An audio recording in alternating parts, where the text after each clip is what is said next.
Are you struggling to cut squares with 4 equal lengths consistently? This is the solution to that. I was gifted this from UCEC.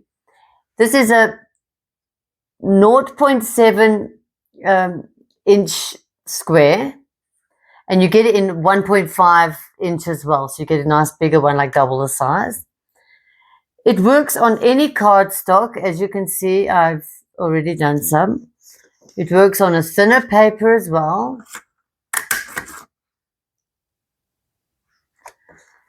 And it even works on this foam paper, not the adhesive one, because that's not good for the blades. But you see how easy it is? I mean, you barely heard that. And it's got a nice, comfortable, wide handle. So no more sore fingers and sore wrists. You just use the heel of your hand on the table and push it down like so. It has a little window so you can see your squares inside, and it contains them, so it's not messy all over your counter. And then when you're ready to release them, you just open it and out come your squares.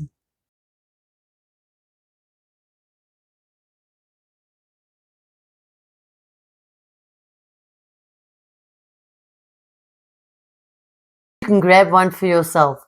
A great addition to your studio.